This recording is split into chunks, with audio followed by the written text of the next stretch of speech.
Greeting of the day and welcome you to my channel OPPN Media.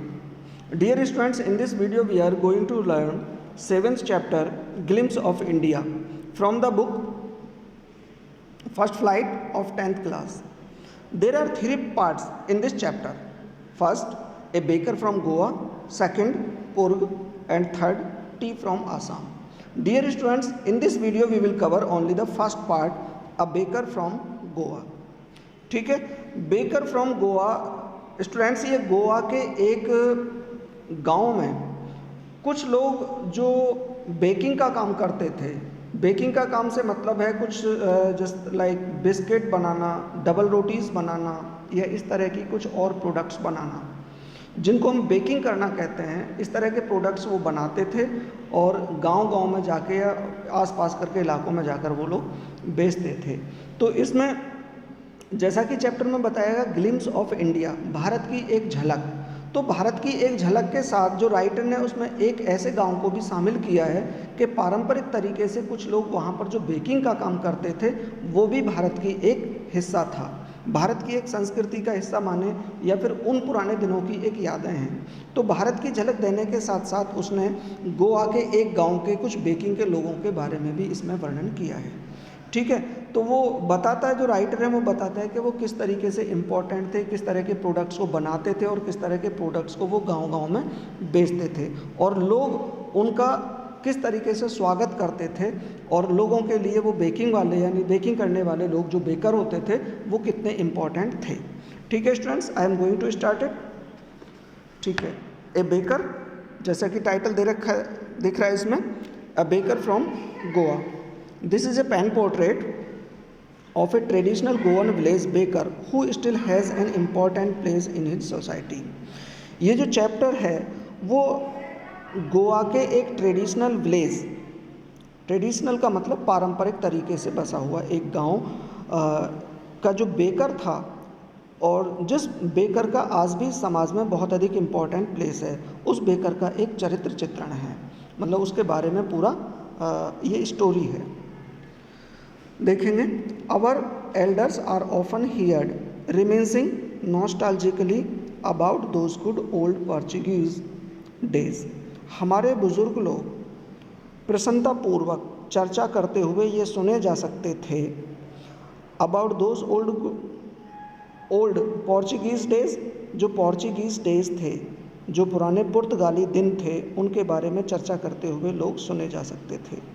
The Portuguese and their famous loaves of bread.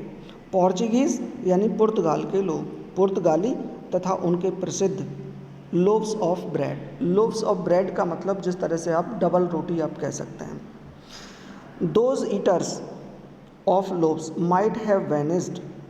जो उन double रोटियों को खाने वाले जो पसंद करने वाले लोग थे वो लगभग अब ख़त्म हो चुके हैं। उनको पसंद नहीं करने वाले, जो पसंद करने वाले थे वो ख़त्म हो चुके हैं। But the makers are still there, लेकिन जो बनाने वाले हैं वो अब भी वहाँ पर हैं। We still have amongst us the mixtures, the moulders and those who bake the loaves. हमारे बीच में कुछ ऐसे लोग मिले जुले हैं जो मोल्डर्स थे। मोल्डर्स का मतलब है ढलाई करने वाले, मतलब एक तरीके से सांचे में किसी चीज़ को ढालने वाले। And those who bake the loaves, और जो उन लोव्स को बनाते थे। लोव्स मतलब जो ब्रेड होती थी उनको बनाते थे, उनको बनाने वाले आज भी हमारे बीच में हैं। Those age old time tested furnaces still exist, और जो उन दिनों की जो फर्नेसेस हुआ करती थी, फर्नेसेस मीन्स भट्टियाँ, जिन पर वो उन डबल रोटीज़ को या बिस्किट्स को सेकते थे, वो आज भी एग्जिस्ट करती हैं, आज भी वहाँ पर हैं। The fire in the furnace has not yet been extinguished. Furnace means भट्टी की जो आग है वो अभी तक भी बुझी नहीं है। The thud and jingle of the traditional baker's bamboo, और उस ट्रेडिशनल बेकर्स के बैम्बो की जो आवाज़ थी, जो ट्रेडिशनल बेकर था, जो डबल रोटी का विक्रेता था, वो एक बैम्बू लेकर आता था, बैम्बू, और उस पर कुछ बजने वाले आइटम्स, घुंघरू वगैरह बांधता था। तो उनकी जो थड और जिंगल की आवाज़ थी, थड माने ठप ठपाने की और जिंगल माने छन छन की सी आवाज़, ये जो आवाज़ थी, heralding his arrival in the morning, morning में उसके आगमन का संकेत करती हुई होती थी। Can still be heard in some places, ये सेम आवाज़ अब भी कुछ स्थानों पर सुनी जा सकती है। May be the father is not alive, हो सकता है कि जो फादर मीन्स जो मेन व्यक्ति था उनको बनाने वाला, वो शायद जीवित नहीं है। But the son still carries on the family profession, फिर भी जो उनका पुत्र था उसने उसके प्रोफेशन को अभी भी, पारिवारिक प्रोफेशन को अभी भी आगे बढ़ाया हुआ है, या वो उस प्रोफेशन को चलाते हैं। These bakers are even today known as पादेर इन गोवा, ये जो बेकर्स थे आज भी गोवा में पादेर के नाम से जाने जाते हैं। मतलब बेचने वालों को बेकर ना कह के पादेर के नाम से इनको पुकारा जाता था। ठीक है, सेकंड पैराग्राफ देखेंगे students.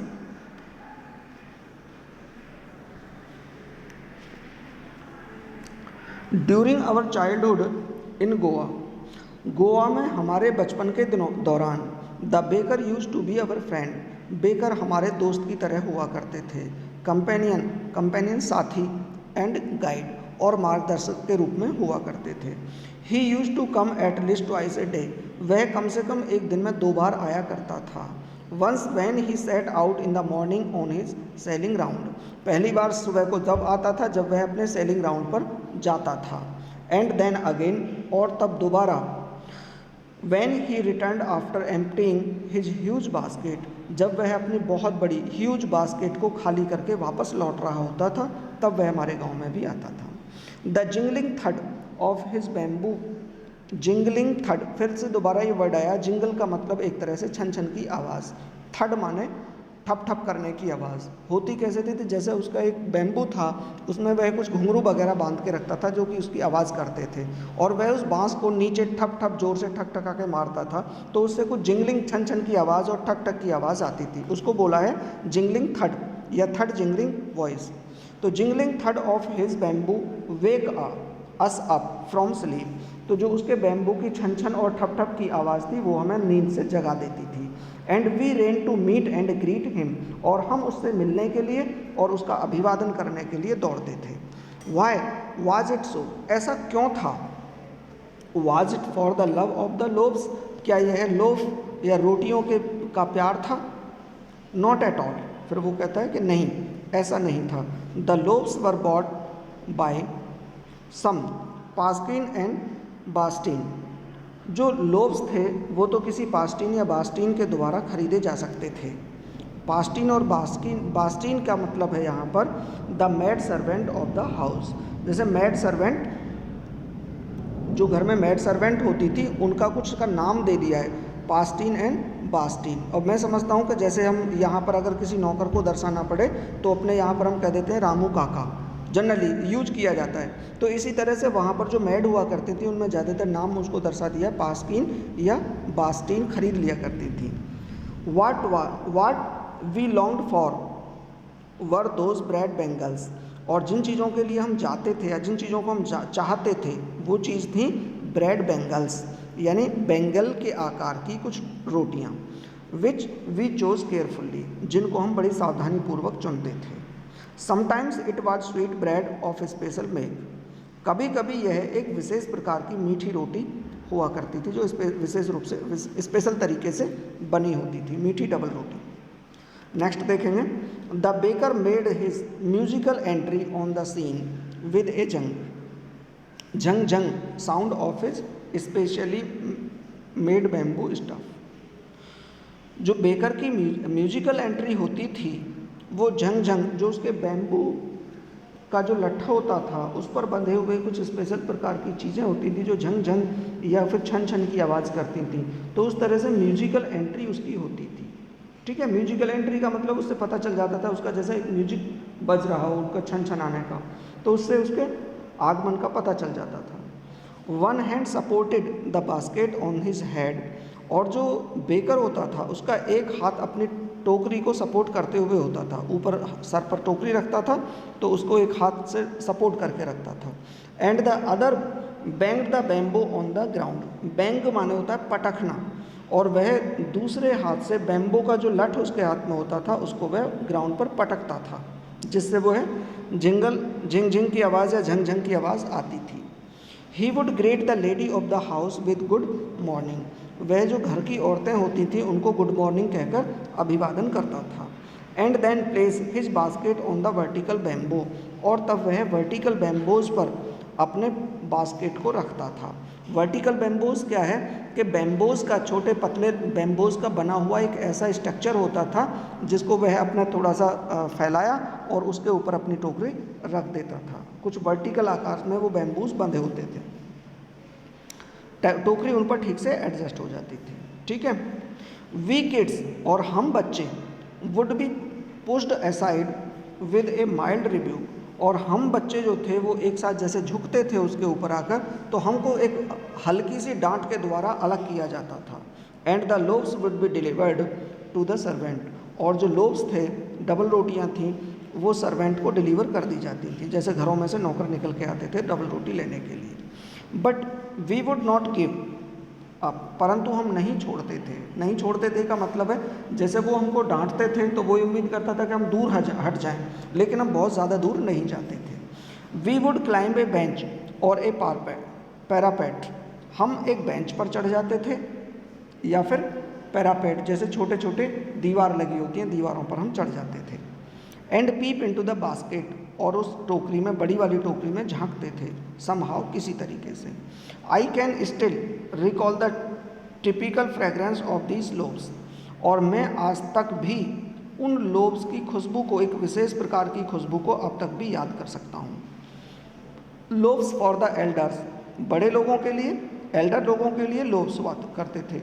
And bangles for the children, और बच्चों के लिए बेंगल्स हुआ करती थी। बेंगल्स के टाइप की कुछ डबल रोटियां या कुछ तरह के खाने के प्रोडक्ट थे। Then we did not even care to brush our teeth, और तब हम अपने दांतों को ब्रश करने की भी परवाह नहीं करते थे। और वॉश आवर माउथ्स प्रॉपरली, और अपने मुंह को भी ठीक से धोने की कोई परवाह नहीं करते थे। एंड वाई शुड वी, और फिर हमें करनी भी क्यों चाहिए थी। Who would take the trouble of plucking the mango leaf for the tooth brush. अब ब्रश बनाने के लिए हम मैंगो लीफ को तोड़ने का, यानी आम की जो पत्तियां होती थी उनको तोड़ने की परेशानी भी कौन उठाएगा, ऐसा वो मानता है। And why was it necessary at all, और ये बिल्कुल आवश्यक भी क्यों था। आगे वो तर्क देता है, the tiger never brushed his teeth, कि चीते या फिर जो बाघ हैं वो अपने दांतों को कभी ब्रश नहीं करते। तो वो कह रहा है कि हमें भी क्या ज़रूरत है टीथ ब्रश करने की। Hot T could wash and clean up everything so nicely after all, और आखिरकार जो गर्म चाय होती थी वह हमारे प्रत्येक चीज़ को, यानी मुंह को या अंदर की गंदगी को, सबको साफ कर देती थी। नेक्स्ट देखेंगे, marriage gifts are meaningless without the sweet bread known as the बोल। बोल नाम से जाने जाने वाली एक स्वीट ब्रेड हुआ करती थी, जिसके बिना मैरिज के गिफ्ट्स अधूरे रहते थे, उनका कोई मतलब नहीं होता था। का मतलब है यदि मैरिज के गिफ्ट दिए जाते थे तो उनके साथ बोल नाम की जो स्वीट ब्रेड होती थी वो भी दी जाती थी। Just as a party or a feast loses its charm without bread, जैसे कि जो पार्टी होती थी या फिर दावत होती थी उनका चार्म ब्रेड के बिना नहीं होता था, यानी जब तक वो ब्रेड नहीं आ जाए दावत में तब तक दावत अच्छी नहीं मानी जाती थी। Not enough can be said to show how important a baker can be for a village. अब ये कहना पर्याप्त नहीं होगा दिखाने के लिए कि एक बेकर गांव के लिए कितना इम्पोर्टेंट था। The lady of the house must prepare sandwiches on the occasion of her daughter's engagement. स्त्रियां अपनी पुत्री के एंगेजमेंट के समय पर, अवसर पर सैंडविच तैयार किया करती थीं। Cakes and bolinhas are a must for Christmas. जो केक और बॉलिनहास हैं ये क्रिसमस के लिए बहुत आवश्यक चीज़ थी, मतलब क्रिसमस पर इनको सबसे ज़्यादा तैयार किया जाता था। As well as other festivals, यानी क्रिसमस पर और अदर फेस्टिवल्स पर केक्स एंड बॉलिनहास इम्पॉर्टेंट थे। Thus, the presence of the baker's furnace in the village is absolutely essential. इसलिए जो बेकर की भट्टी होती थी उसकी उपस्थिति गांव में बहुत अधिक आवश्यक थी। का मतलब जो बेकर की भट्टी से बनने वाले प्रोडक्ट थे वो लोगों के लिए बहुत ज़्यादा इम्पोर्टेंट थे अलग अलग ओकेजन्स पर। द बेकर और bread seller of those days, उन दिनों के जो बेकर थे या ब्रेड को बेचने वाले थे, had a particular dress known as the kabai, उनकी एक विशेष ड्रेस होती थी जिसको जानते थे कबाई के नाम से। यानी जो बेकर और ब्रेड सेलर थे वो एक विशेष प्रकार की ड्रेस कबाई नाम से जिसको जाना जाता था वो पहनते थे। It was a single piece long frock reaching down to the knees, और ये जो ड्रेस थी कबाई ये केवल एक सिंगल पीस कपड़े की बनी हुई होती थी जो कि बस ऐसे ही पूरा का पूरा एक साबुत कपड़ा होता था और जो ऊपर से नीचे नीज तक घुटनों तक जाता था। इन अवर चाइल्डहुड, अपने बचपन में, we saw bakers wearing a shirt and trousers, और अपने बचपन में हम एक बेकर को शर्ट और ट्राउज़र पहने हुए भी देखते थे। अब ट्राउजर्स के बारे में इसने कुछ बताया, which were shorter than full length ones, और जो ट्राउज़र वो पहनते थे वो फुल लेंथ ट्राउज़र से कुछ छोटे होते थे।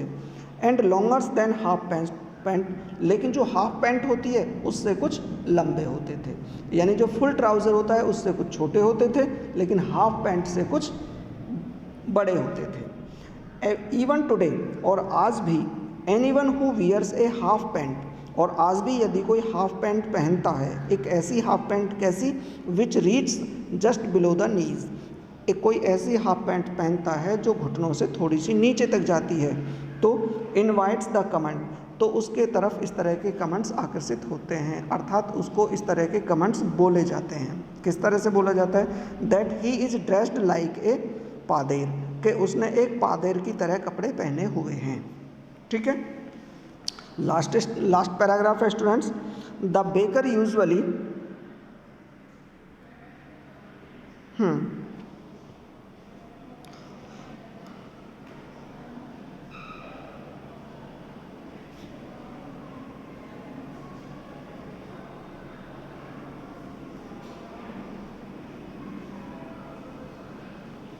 The baker usually collected his bills at the end of the month, और जो बेकर था वो महीने के अंत में अपने बिल कलेक्ट करता था, इकट्ठे करता था। Monthly accounts used to be recorded on some wall in pencil, और जो महीने भर तक का अकाउंट था वो वहीं दीवारों पर पेंसिल से लिखा हुआ होता था। जैसे मतलब किसी के घर पे बेचने गया और उसका मंथली उसका जो लेना देना था वो चलता था, तो डेली बेसिस का जो भी लिया जाता था वो वहीं पर उसके दरवाजे के पास दीवारों पर वो लिख देता था। Baking was Indeed A profitable profession in the old days, जो बेकिंग का प्रोफेशन था वो वास्तव में पुराने दिनों में बड़ा प्रॉफिट वाला था, मतलब इसमें लोग अच्छा कमाते थे। The baker and his family never starve, और बेकर और उसका परिवार कभी भी भूखे नहीं मरते थे।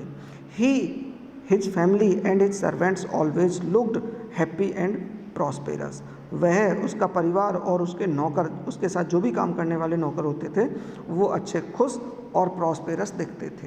प्रॉस्पेरस समृद्ध दिखते थे, खाते पीते घर के दिखते थे। Their plump physique was an open testimony to this, उनका प्लम्प फिजिक, उनका मोटा ताज़ा शरीर इस बात का एक खुला प्रमाण था। भाई मोटा ताज़ा है का मतलब है ऐसे लगता था कि ठीक है इनके घर में किसी चीज़ की कमी नहीं है, अच्छे खाते पीते लोग हैं। इवन टुडे, आज भी, any person with a jackfruit like physical appearance, आज भी यदि कोई कटहल की तरह का फिजिकल अपीयरेंस वाला व्यक्ति होता है, कटहल की तरह से फिजिकल अपीयरेंस वाला व्यक्ति होने का मतलब है कि अच्छा कोई यदि मोटा ताज़ा व्यक्ति दिखाई देता है तो is easily compared to a baker, तो उसकी तुलना एक पुराने वाले बेकर से की जाती है कि भाई ये तो बिल्कुल बेकर की तरह दिखता है।